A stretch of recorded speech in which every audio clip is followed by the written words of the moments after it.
বলবেন। টিএফআই সেলের ব্যাপারে আমরা ফর্মাল চার্জে বিস্তারিত বর্ণনা তুলে ধরেছি যে টিএফআই সেল হচ্ছে র্যাবের অসংখ্য বন্দিশালা বাংলাদেশের বিভিন্ন জায়গায় আছে। বিশেষ করে র্যাবের যতগুলো ব্যাটালিয়ন আছে প্রত্যেকটা ব্যাটালিয়নের ভেতরেই একটা করে আলাদা বন্দিশালা, গোপন বন্দিশালা ছিল বা আছে। টিএফআই সেল হচ্ছে র্যাব হেডকোয়ার্টার পরিচালিত র্যাব 1 এর কম্পাউন্ডের ভেতরে উত্তরাতে অবস্থিত একটা দ্বিতল বিশিষ্ট বাড়ি, যেটার ভেতরে নিচে এবং উপরে মিলে প্রায় 29টি গোপন সেল আছে।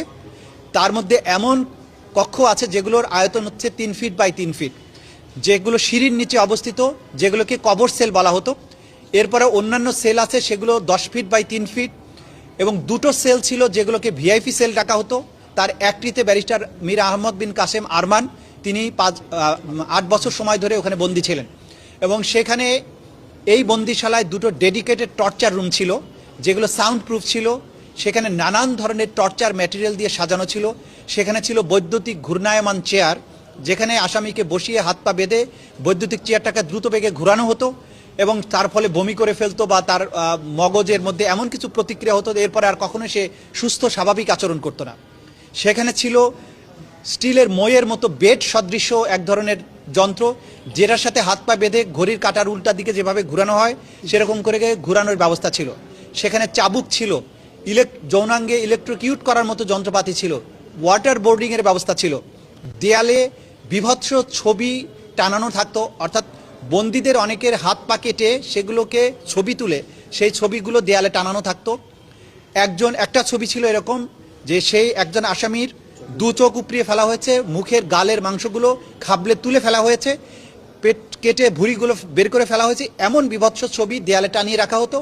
বন্দীদেরকে জিজ্ঞাসাবাদের সময় ছবির সামনে রেখে বলা হতো যে তোমরা যদি কথা না বলো তোমাদেরকে একই রকমের পরিণতির শিকার হতে হবে। সেখানে আমরা পেয়েছি ড্রিল মেশিন, চাবুক, ইলেকট্রিকিউট করার মতো এই সমস্ত যন্ত্র, প্রহার করার যন্ত্র।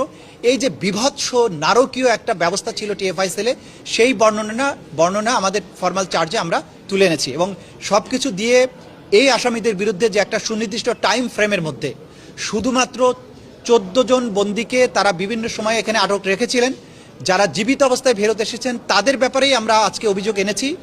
এর বাইরে যত আসামিকে এখানে নেওয়া হয়েছে, যারা কখনো ফিরে আসেনি, যাদের লাশ পাওয়া যায়নি, কোনো হোয়ার অ্যাবাউটস নেই, তাদের ব্যাপারে পৃথক তদন্ত চলছে।